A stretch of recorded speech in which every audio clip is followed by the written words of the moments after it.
Morning, Dan and Amy. We were talking about the human stain, Harvey Weinstein, and we've talked a little bit about this throughout the week.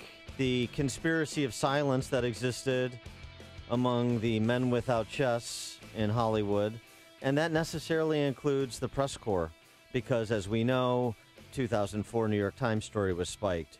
We know there was a 2015 undercover, thanks to the actual quality investigative journalism of Ronan Farrow at the New Yorker. There was a 2015 New York Police Department sting on Harvey Weinstein involving a Filipina-Italian model.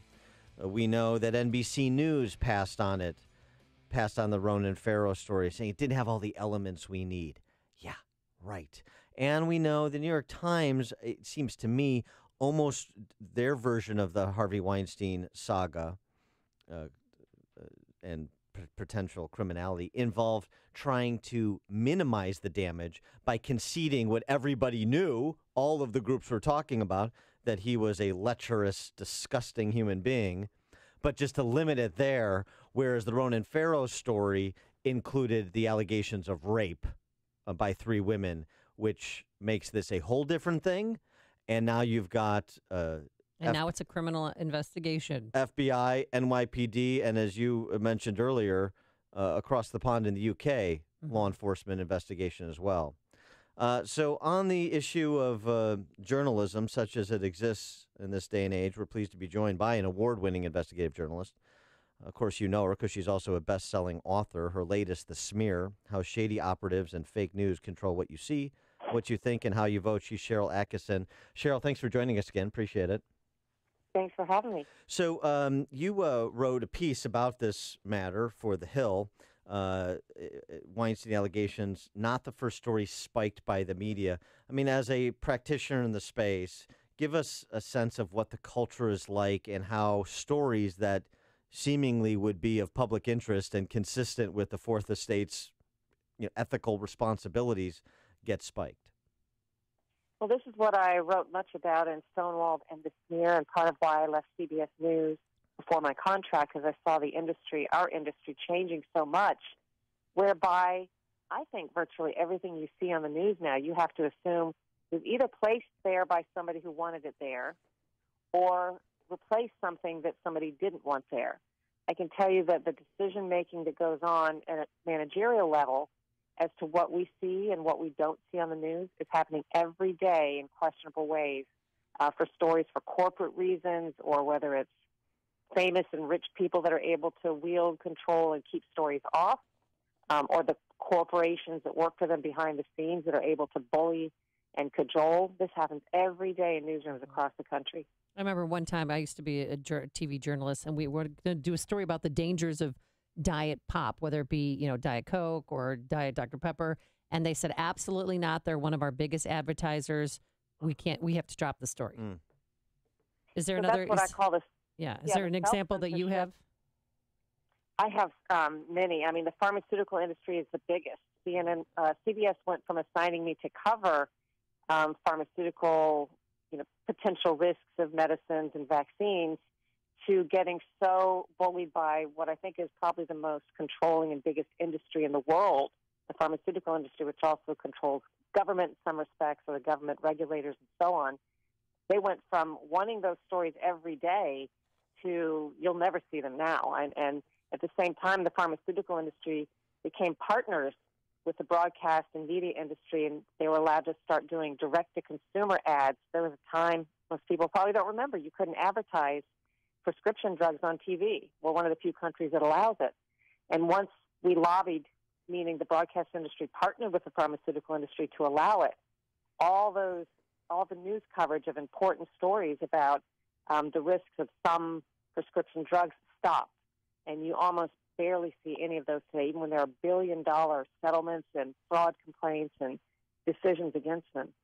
And it seems to me that we talk a lot about who reports on the reporters, and you look at the face people, the people in the White House press corps, the people asking the president questions, the people that are on TV doing the investigative reports, the people that have bylines. But it's the people that behind the scenes that seems to me are getting too much of a pass. I mean, Noah Oppenheim had to be pulled out, president of NBC News. to address the Ronan Farrow story, and he came up with this sort of difficult to believe general statement that, it just didn't have all the elements, without specifying what elements Ronan Farrow's story lacked for NBC to run with it. Not particularly compelling. And there's another example, too, and I understand this is not a news organization, but it speaks to the lack of integrity, I think. John Skipper at ESPN, who's the ESPN president, had this meeting in L.A. this week that was documented by Clay Travis over at Outkick the Coverage, where he talked about Rupert Murdoch and Fox News and Trump and Tucker Carlson in front of 120 ESPN employees. And he insisted, apparently, that ESPN is not a political organization. He said that he watches ESPN channels all day long and never sees anything political on any of the channels. And Clay Travis reports there were audible laughs inside the meeting when Skipper said this, because he just suspended one of his on-air anchors for essentially politics outside the lines of policy with respect to social media at ESPN. And, of course, there are myriad examples because they've taken up all kinds of political issues, responding to the president and the national anthem flap and the whole thing. But it's at the executive level, I don't think there's an appreciation for some of the problem executives of news organizations or even quasi-news organizations like ESPN in a different way. Well, let's talk about strain and credulity at other news organizations like the New York Times. You look at the front page article they did on candidate Trump implying improper behavior with all kinds of women, when their main character came out afterwards and said she was misquoted and it wasn't true. Mm-hmm. And yet that was enough for them to go with a front page story that, to my knowledge, they never corrected or withdrew. But then to say that they didn't have enough of a story or to not publish one that had the elements we now know that the Harvey Weinstein story had.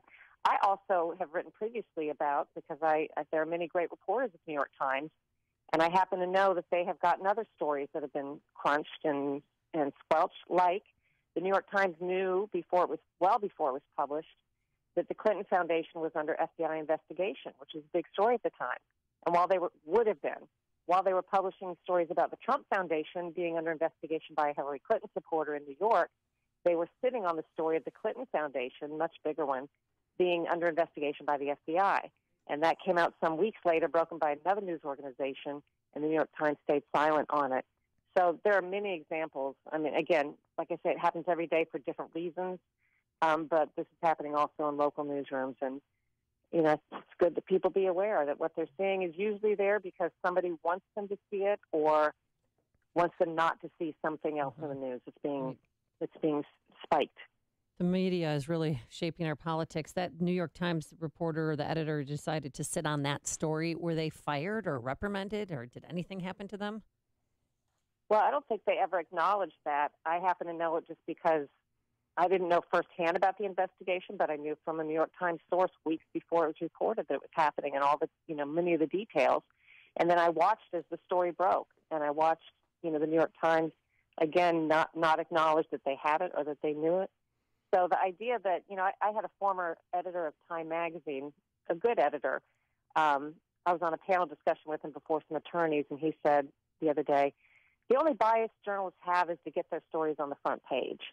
Mm-hmm. And I think it's naive to think that may be true of good journalists, but it's naive to think that there aren't, as I say in this article in The Hill, there aren't forces every day coming down on those journalists who may want a good story on to limit that reporting or to shape that reporting. That's what happens. One of the things that we see in Chicago with the political press corps in particular is, when they leave the media side, so many go into the political side that they cover, and invariably 90% or so of them work for a Democrat politician. So it kind of calls into mind, did they have sacred cows when they were doing their job as a political reporter because they were angling for a position on this politician's staff or that politician's staff? And I wonder if you see that as a systemic problem as well. Well, it can be, and vice versa. A lot of people who work with political figures on the Hill or whatnot become reporters. I come to mind, one obvious one, but there's so many. George Stephanopoulos, right. I like very much. But I felt like during the campaign, they owed a duty to disclose every time. If they were going to let him do political interviews with candidates and so on, that they owed a duty to disclose every single time that he was a huge campaign official for the Clintons and a donor to the Clinton foundations, and they didn't. And, a lot of people don't know that.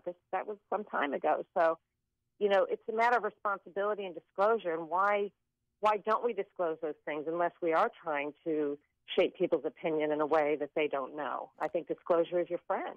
How did you? News organization. I completely agree. How did you react to what General Kelly had to say yesterday in a very different style than President Trump, but not very different substantively when he talked about admonishing the press basically to get better sources? I read stuff you say about me. I read stuff you say about the president, and it's just not true.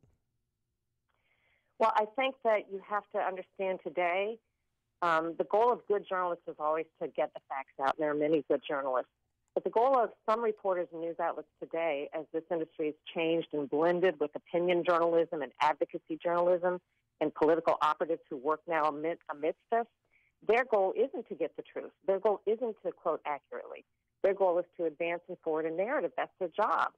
And we've now employed so many of those people within the newsrooms around the country as managers and writers and reporters in many cases. This is something that's been slowly happening for many years.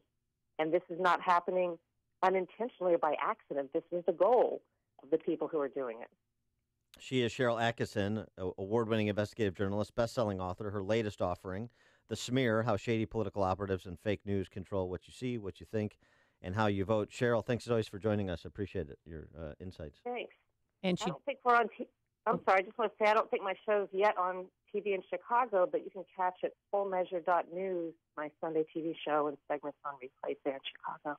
Thanks a lot. All right, fullmeasure.news, and that's Sinclair. And it's hopefully coming to Chicago. Great. Thank you very much, Cheryl.